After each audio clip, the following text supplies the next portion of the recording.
नमस्कार, मैं हूं ब्रिज द्विवेदी। आप देख रहे हैं अमर उजाला द बोनस।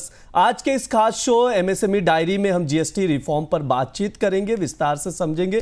कई सारे सवाल हैं जो द बोनस को लगातार यूजर्स और व्यूवर्स पूछ रहे हैं, उन सवालों के जवाब लिए जाएंगे। इस पर बात करने के लिए हमारे साथ जुड़ रही हैं टैक्स एक्सपर्ट गौरी चड्ढा जी। मैम, बहुत बहुत स्वागत है आपका द बोनस में। Thank you bridge, thank you. Ma'am से चर्चा शुरू करें उससे पहले आप लोगों को बताते हैं इस शो में मुख्य तौर पर किन मुद्दों पर चर्चा होगी। सरकार ने आम आदमी को फायदा पहुंचाने के लिए जीएसटी की दरों और स्लैब में कटौती कर दी है, जो 22 सितंबर से लागू भी हो गए। इस बीच सीबीआईसी ने कारोबारियों के लिए राहत भरा बदलाव किया है। सीबीआईसी ने वार्षिक जीएसटी रिटर्न फॉर्म जीएसटीआर 9 में बदलाव करने के बाद इसे अधिसूचित भी कर दिया है। आज जानेंगे क्या बड़े बदलाव किए गए। इसके बाद बात होगी इनवॉइस पर। सीबीआईसी ने new advance invoice management system पर काम कर रही है। इससे कितना फायदा होगा, क्या कुछ बदलेगा, वो समझेंगे। और आखिरी में सीबीआईसी ने जीएसटी में कटौती का फायदा उपभोक्ताओं तक पहुंचे, इसके लिए अधिकारियों को कुछ निर्देश जारी किए गए हैं। इसको विस्तार से समझा जाएगा। बातचीत शुरू करते हैं, मैम के पास चलते हैं। जिस तरह से मैम जीएसटी 2.0 को लाया गया है एमएसएमई सेक्टर्स पर, खास तौर पर हम लोग बातचीत करेंगे कि एमएसएमई सेक्टर्स को कितनी राहत मिलेगी। घरेलू जो डिमांड है, क्या बूस्ट मिलता हुआ दिखाई देगा, क्योंकि फेस्टिव सीजन भी आ रहा है, दिवाली और शादी भी होती है नवंबर में। तो क्या इससे लग रहा है घरेलू बाजार को, घरेलू मांग को बूस्ट मिलेगा मैम? बिल्कुल, मुझे लगता है इससे बहुत अच्छा बूस्ट मिलेगा। स्पेशली जब इसकी अनाउंसमेंट की गई थी 15 अगस्त को, तब से मुझे लगता है मैक्सिमम लोगों ने अपनी परचेजेस रोक ली थी, बिकॉज सबको पता था कि ये रेट कम होने वाले हैं।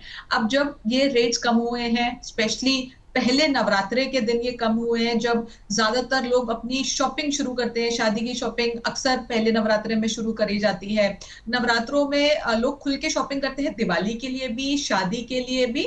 और ये समय ऐसा होता है जिसमें एक लैग होता है, क्योंकि नवरात्रों से कुछ दिन पहले तक लोग शॉपिंग नहीं करते हैं। तो इन एनी केस नवरात्रों के टाइम पे जो हमारी सेल्स होती हैं वो काफी ज्यादा होती हैं। पहले से कुछ सेल्स रुकी हुई थी, और आने वाले समय में अगर आप देखें तो हमें ज्यादा फायदा दिखेगा, क्योंकि इतना ज्यादा जो टैक्स था, अभी हमारा इनडायरेक्ट टैक्स भी कम हो गया है, जीएसटी भी कम हो गया है। तो हर तरफ से जो लोग हैं उनके पॉकेट में ज्यादा पैसा होगा, वो ज्यादा खर्च पाएंगे। बहुत सारी चीजें हैं जो 12% के स्लैब पे आती थी, जो डे टू डे यूज के लिए होती है, उसको 5% पे कर दिया गया है।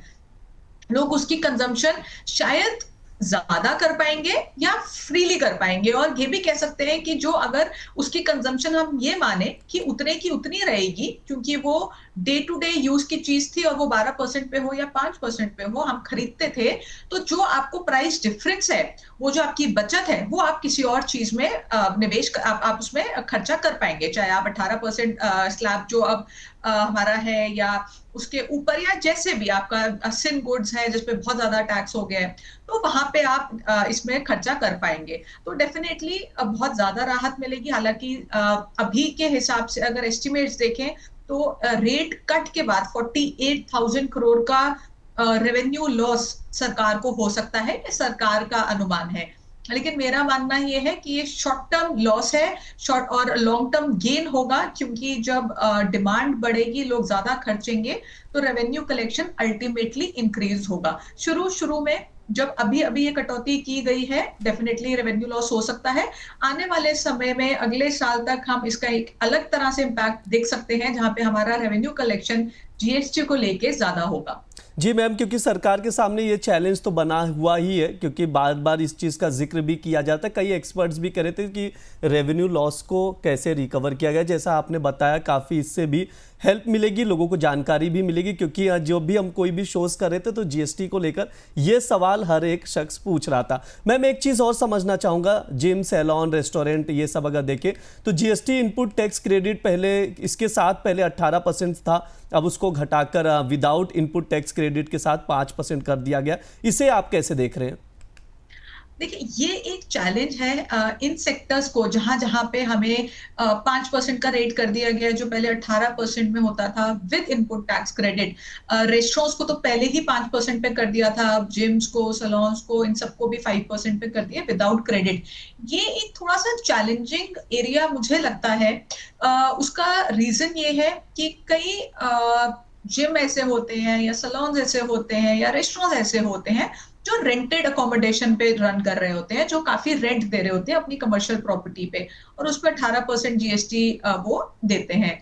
उसी के साथ साथ वो लोग बहुत सारे ऐसी चीजें यूज करते हैं अपनी सर्विस रेंडर करने के लिए, जिसपे भी उनको जीएसटी देना होता है। जैसे उन्होंने एसी लगवाया, या उन्होंने कोई लैपटॉप खरीदा है, कंप्यूटर खरीदा है कोई भी ऐसी चीज जिसपे वो जीएसटी दे रहे हैं, अब उस पे उनको क्रेडिट नहीं मिलेगा। इसके दो नुकसान है। पहला नुकसान तो ये है कि ऐसी जो बिजनेसेस हैं जो 5% में आ गए हैं विदाउट इनपुट, ये प्रेफर करेंगे कि ऐसे परचेजेस या जो रेंट है वो काफी हद तक वो कैश में दे। मान के चलिए अगर 1 लाख का रेंट है तो वो हो सकता है नेगोशिएट करे कि आप 50,000 हमसे कैश ले लीजिए, 50,000 पे हम जीएसटी दे देते हैं, ताकि कुछ जीएसटी की उनको बचत हो जाए। इससे थोड़ा सा हमारा ब्लैक मनी का सर्कुलेशन इंक्रीज हो सकता है।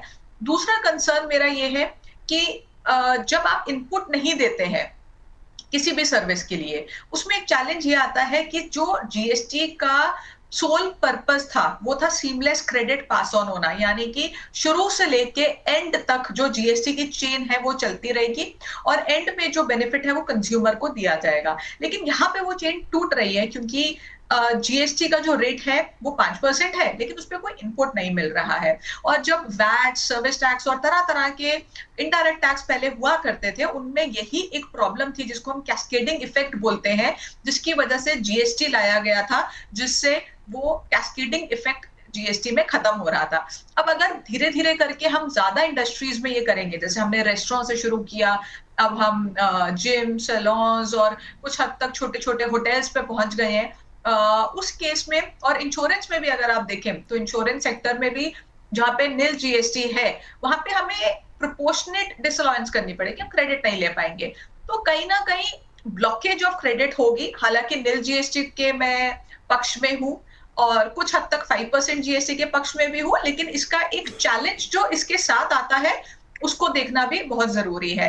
हालांकि कंप्लायंस कॉस्ट कम होगी, क्योंकि कैलकुलेशंस कम होंगी, इनपुट का जो मेन मुद्दा रहता है जिसमें इवेजन होने का सबसे ज्यादा स्कोप होता है वो खत्म हो जाएगा। तो ये जो सेक्टर्स हैं जिसमें ऐसी कटौती की गई है कि हम 5% पे आ गए हैं विदाउट इनपुट, इसके अपने प्रोज एंड कॉन्स दोनों हैं, यानी कि इनकी कोई अच्छी बातें भी हैं तो इनके कुछ नुकसान भी हैं।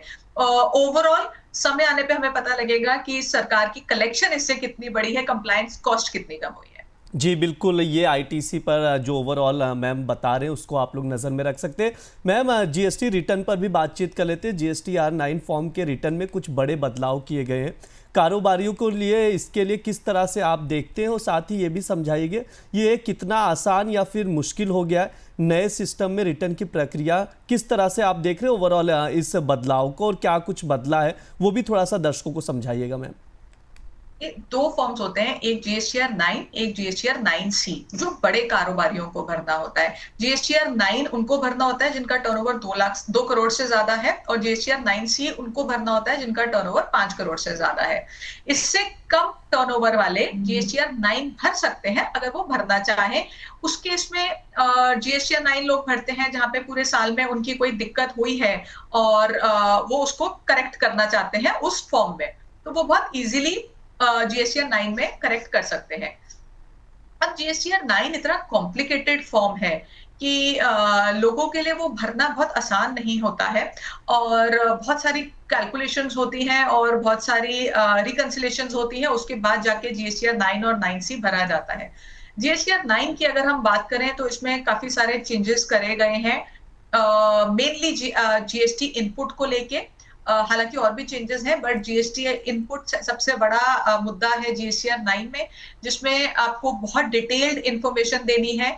और इसके चलते जब आप जीएसटीआर 9 नई वाली जीएसटीआर 9 भरेंगे इस साल दिसंबर में, तो आप देखेंगे कि आपके इन चेंजेस की वजह से आपकी जो जीएसटीआर 9 है वो बिल्कुल सही जाने लगेगी। क्योंकि अगर आप एक एक चेंज को क्लियरली देखेंगे तो एक-एक चीज़ आपकी इस तरह से बनाई गई है कि कहीं भी कोई आईटीसी का फ्रॉड सबसे ज़्यादा जो होता है बोगस कंपनीज़ या जहाँ पे आप आईटीसी पास ऑन नहीं कर रहे हैं या गलत क्लेम कर रहे हैं, ऐसे सारी चीज़ें जो हैं वो आपकी कर्ब हो जाएँगी।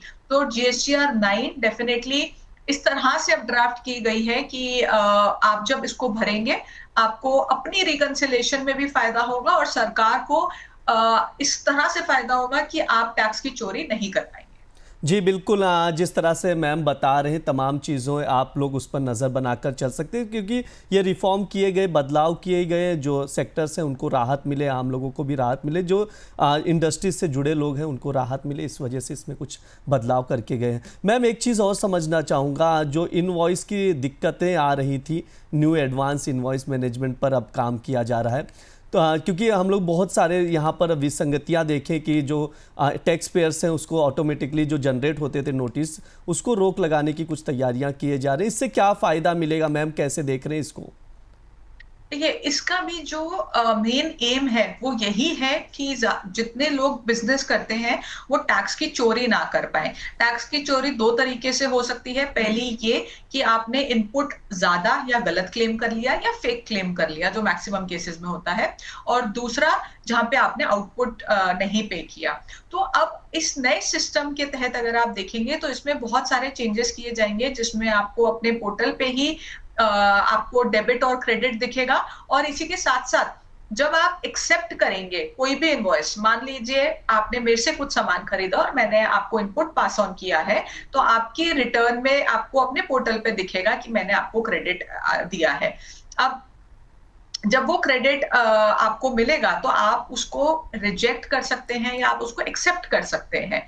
आप जब उसको रिजेक्ट या एक्सेप्ट करेंगे, तो उसके साथ-साथ आप रिमार्क्स भी दे सकते हैं कि वो रिमार्क आप क्यों डालना चाहते हैं। आप सपोज़ करें उसको रिजेक्ट करते हैं, तो क्या कारण है जिसकी वज़ह से आप रिजेक्ट कर रहे हैं? उस रीज़न से भी सरकार को बहुत सारी इन्फॉर्मेशन दी जाएगी।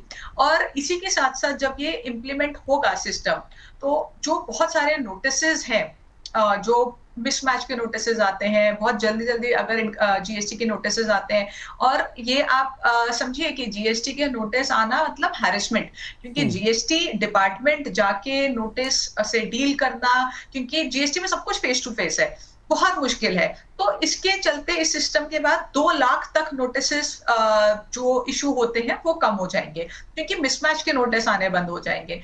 जो एक्चुअली बहुत मेजर केसेस हैं जहाँ पे नोटिस आना चाहिए, वो नोटिसेस आएँगे और उनकी हियरिंग होगी। और जितने सरकार ने चेंजेस किए हैं और जितने चीज़ें इम्प्रूव हो रही हैं, उसके साथ-साथ मुझे लगता है कि आने वाले समय में अगर हम इनकम टैक्स की तरह जीएसटी में भी फेसलेस असेसमेंट और फेसलेस डीलिंग देखें, तो आई थिंक अच्छा होगा और मुझे लगता है सरकार उसके तरफ कदम बढ़ा रही है, क्योंकि सरकार को ये समझ आ रहा है कि जीएसटी के नोटिस बहुत मुश्किल होते हैं डील करना, स्पेशली जो छोटे कारोबारी हैं, उनके लिए छोटे-छोटे मिसमैच के लिए डील करना बहुत मुश्किल है। तो उसी के लिए ये सारे सिस्टम्स जो हैं वो इम्प्लीमेंट किए जा रहे हैं। मैम जीएसटी रेट कट हो गया, आम लोगों को फ़ायदा मिले, ये कोशिश रहती है सरकार की। उसके लिए सीबीआईसी ने कुछ निर्देश भी जारी किए, क्योंकि ग्राहकों को ये फ़ायदा पास ऑन हो, ये सबसे बड़ा चैलेंज रहने वाला है। इसलिए सीबीआईसी ने कुछ निर्देश जारी किए अधिकारियों को कि वे जीएसटी कट के पहले और बाद में सामान और सेवाओं की कीमतें ट्रैक करें। उनका मकसद ओवरऑल है कि जीएसटी में कटौती का फ़ायदा उपभोक्ताओं तक पहुंचे। अगर व्यावसायिक कीमत नहीं घटाएंगे तो कार्रवाई भी हो सकती। 22 सितंबर से जो जीएसटी दरें लागू की गई हैं, इसके बाद से निगरानी 6 महीने चलेगी। इसको कैसे देख रहे हैं मैम आप? क्या लग रहा है कि पास ऑन जो चैलेंज रहेगा सबसे बड़ा, उसको कैटल करने के लिए इतना इनफ है जिस तरह से ऑर्डर इशू किए गए, या और किन चीज़ों पर ध्यान देने की ज़रूरत है? आई थिंक सरकार ने बहुत सारे चीजें इम्प्लीमेंट की है। हमारा ग्रीवेंस सेल भी है और इंडस्ट्री से मॉनिटरिंग चल रही है और सरकार का क्लियर ऑब्जेक्टिव है कि ये जो जीएसटी का रेट कट है, इसका अल्टीमेट जो बेनिफिट है वो कंज्यूमर को मिलना चाहिए। सरकार की पूरी नजर है इस चीज पे और इसका इफेक्ट आने वाले समय में पता लगेगा। कि अभी जिस जिस हिसाब से सरकार चल रही है, मॉनिटर कर रही है और कंप्लेंट्स आनी शुरू हो गई होंगी, तो उसमें एक्चुअली क्या एक्शन लिया जा रहा है और कितना जो बेनिफिट है वो एक्चुअली कंज्यूमर को पास किया जा रहा है। इसमें सबसे बड़ा चैलेंज जो आएगा वो आएगा जो हमने पहले बात करी, जहां पे इनपुट टैक्स क्रेडिट नहीं मिल रहा है, 5% जीएसटी कर दिया without any input tax credit. क्योंकि जो ऐसे कारोबारी हैं जो इस कैटेगरी में आते हैं, आप ये मान के चलिए कि इसमें से काफी सारे ऐसे होंगे जिनका हेवी इनपुट है और काफी सारे ऐसे होंगे जिनका ज्यादा इनपुट नहीं होता। तो जिनका ज्यादा इनपुट नहीं होता वो डेफिनेटली बेनिफिट पास ऑन कर पाएंगे, लेकिन जिनका इनपुट बहुत ज्यादा होता है उनके लिए हो सकता है ये एक ऑप्शन जो ये जो एक तरीका है जीएसटी का वो बहुत ज्यादा फ्रूटफुल ना हो। तो इन वाले सेक्टर्स में एक इशू हो सकता है आए। ये नहीं कि कह रही मैं कि सबके लिए आएगा, बट इस सेक्टर में कुछ लोगों के लिए आ सकता है। जो बाकी सेक्टर्स हैं जहां पे रेट कम किए गए हैं और वहां पे इनपुट मिल रहा है, वहां पे डेफिनेटली जो अल्टीमेट बेनिफिट है वो कंज्यूमर को पास ऑन होगा और होना चाहिए, और उसके लिए सरकार डेफिनेटली देख रही है कि वो पास ऑन हो रहा है या नहीं।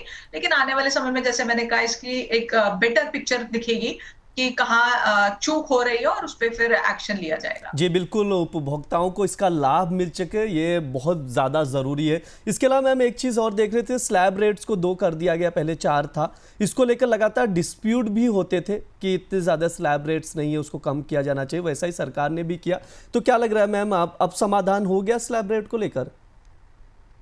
देखिए, ये मांग तो बहुत समय से रही है कि इतने सारे स्लैब नहीं होने चाहिए, और आप ये मान के चलिए कि जितने ज्यादा स्लैब्स होंगे उतना ज्यादा लिटिगेशन होगा, क्योंकि सबसे ज्यादा लिटिगेशन आता ही इस वजह से है कि हम गलत कैटेगराइज कर देते हैं। हमारा जो सर्विस है या जो भी हम गुड्स बेच रहे हैं वो 28% पे आना चाहिए, हम 18 पे बेच रहे हैं। तो सबसे ज्यादा दिक्कत ही इसी चीज की होती थी और इसी वजह से लिटिगेशन होता था। जितने कम स्लैब होंगे उतनी कम लिटिगेशन होगी। कुछ देश हैं जहाँ पे एक ही स्लैब है fixed across all goods and services, वहां पे लिटिगेशन और कम होता है।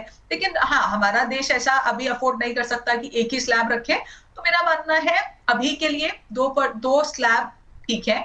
और जो हमारा सिम गुड्स है, जहाँ पे हमारे बेवरेजेस हो गए, एरिएटेड ड्रिंक्स हो गई, हमारा टोबैको है या हमारी लग्जरी सेगमेंट है, वहां पे एक हायर 40% का रेट है। तो आई थिंक ये एक बहुत अच्छा बैलेंस है, क्योंकि मेरा शुरू से मानना ये है कि जीएसटी क्योंकि इनडायरेक्ट टैक्स है जिसका जो इम्पैक्ट है वो कंज्यूमर पे होता है, और हमारे देश में हर तरह का कंज्यूमर है। हमारे देश में वो भी कंज्यूमर है जो 2 वक्त की रोटी भी पूरी तरह से अफोर्ड नहीं कर पाता, उसका इम्पैक्ट जीएसटी का उस कंज्यूमर पर भी है। तो ये इम्पैक्ट सबसे कम होना चाहिए। मैं हमेशा इस फेवर में हूँ कि इनकम टैक्स बढ़ाएं, जो जितना कमाए वो उतना टैक्स दे, लेकिन जीएसटी के रेट कम होने चाहिए। और ये कम होने के बाद मुझे लगता है कि आम जनता को काफी इसका फायदा मिलेगा। लिटिगेशन कम होगा क्योंकि 2 स्लैब रेट हो गए हैं, और बाकी जो हमने अभी चीजें डिस्कस करी कि एक अलग अलग सिस्टम, जो इनवॉइस मैनेजमेंट सिस्टम या नया जीएसटी 9 के जो नए फॉर्मेट्स आए हैं, इसे धीरे धीरे अगर आप करके सारी चीजें मिलाकर देखें और आने वाले समय में जितने और चेंजेस आएंगे, इनसे मुझे लगता है कि बहुत ज्यादा कंप्लायंस कॉस्ट भी बिजनेस वालों की कम होगी, और सरकार की जो कॉस्ट होती है इस कंप्लायंस को केटर करने की और लिटिगेशन मैटर देखने की, वो भी कम होगी।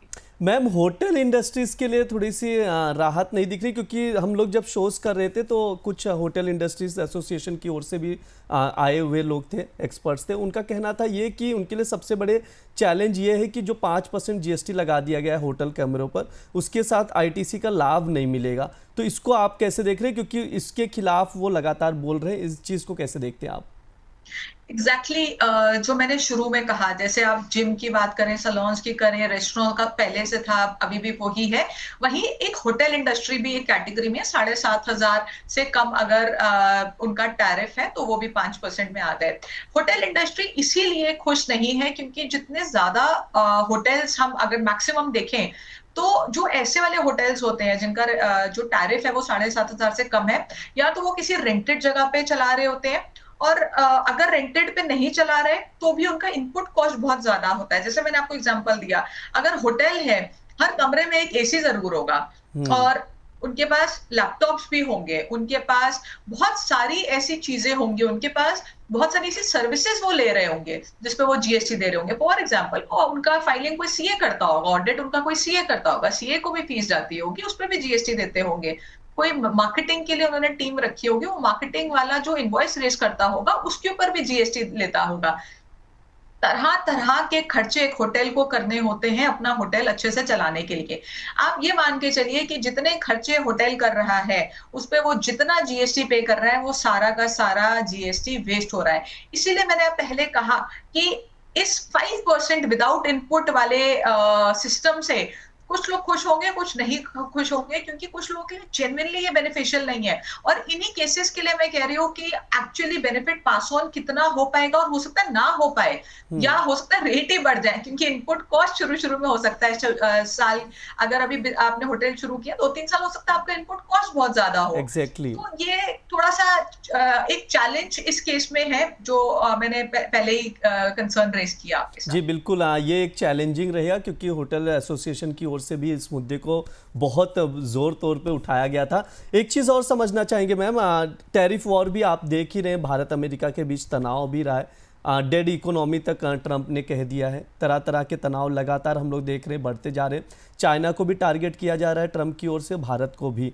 समझौता होता हुआ जो ट्रेड टॉक है वो कुछ आगे भी बढ़ता हुआ नहीं दिखा रहे। ऐसे चैलेंजिंग सिचुएशंस में आप कैसे देखते हैं जीएसटी रिफॉर्म को? देखिए, जीएसटी रिफॉर्म इस समय पे हुआ है जब टैरिफ का इशू चल रहा है और हमारे यूएस से रिलेशंस काफी हद तक खराब, और आप मान के चलिए कि हमारी जितनी एक्सपोर्ट इंडस्ट्री है जो यूएस एक्सपोर्ट करती थी, वो काफी हद तक इस टाइम पे डैमेज्ड है, और वो क्लूलेस है कि अब हम क्या करें।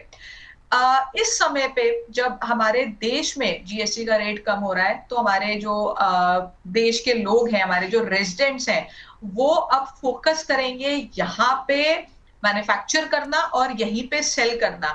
हमारा देश सेल्फ डिपेंडेंट है पूरी तरह से, और जितना हम लोग अपने देश में ही खर्चा करेंगे और अपने देश का प्रोडक्ट खरीदेंगे, हमारे देश की इकोनॉमी फ्लरिश करेगी। मुझे लगता है आने वाले समय पे अगर ये मुद्दा हैंडल नहीं हो पाया, और मान के चलिए ये टैरिफ कम नहीं हुए और हमारे एक्सपोर्ट्स यूएस को कम हो गए, तो आई थिंक हमारे दो ऑप्शंस हैं। एक है हम बाकी देशों की तरफ नजर डालें जहां पे हम एक्सपोर्ट कर सकते हैं, लेकिन उससे ज्यादा अपने ही देश में बनाकर, अब मैन्युफैक्चर कर कर अपने ही देश में सेल करना सबसे अच्छा इशू, एक सोल्यूशन है। और जीएसटी रेट्स कट होना इसके लिए सबसे बड़ा एक अच्छा तरीका है, क्योंकि जैसे ही जीएसटी रेट कम होंगे, हमारे प्रोडक्ट सस्ते होंगे, तो कंज्यूमर भी देखेगा कि जब ये सामान अपने ही देश में सस्ता मिल रहा है तो मैं बाहर से क्यों खरीदूं।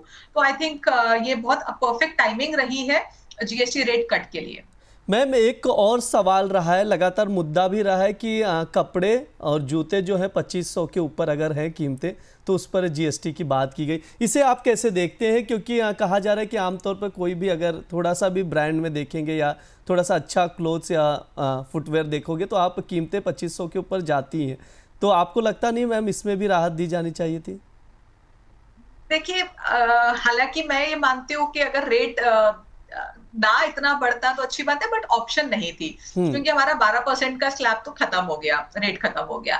अब इसमें फिर वही बात आ जाती है, जैसे मैंने कहा कि जो डायरेक्ट टैक्स होता है उसमें जितना आप कमा रहे हैं उतने पे आप टैक्स दे रहे हैं, लेकिन जो जीएसटी है वो आपका इनडायरेक्ट टैक्स है, यानी कि जो सेम लेवल पे भी कमा रहा है वो सेम जीएसटी दे रहा है, जो ज्यादा कमा रहा है वो भी उतना दे रहा है, और जो कम कमा रहा है वो भी उतना दे रहा है। अक्रॉस स्लैब्स हर कोई सेम जीएसटी दे रहा है।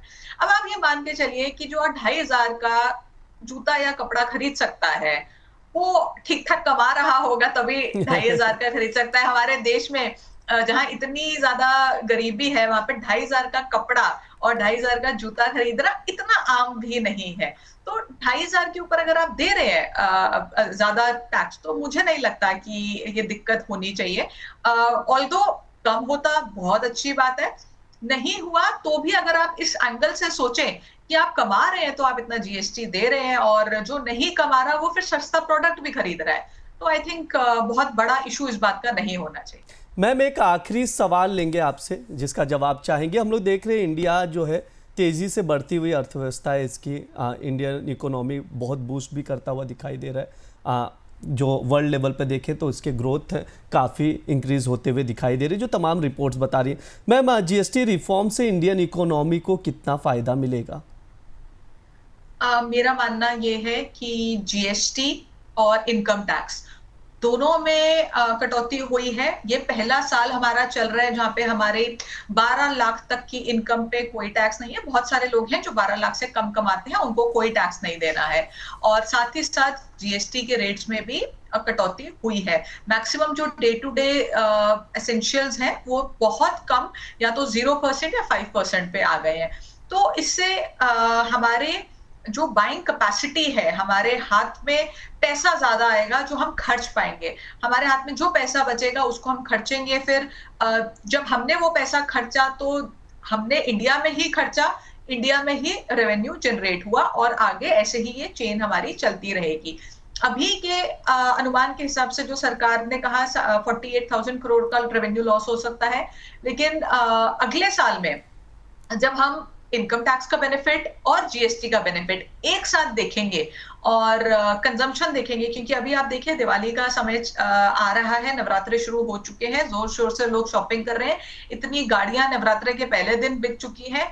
मैं भी डेटा देख रही थी, मारुति और हुंडई के काफी अच्छे सेल्स हुई हैं पहले ही दिन में। तो जैसे जैसे लोग खरीदेंगे वैसे वैसे हमारा रेवेन्यू कलेक्शन भी बढ़ेगा।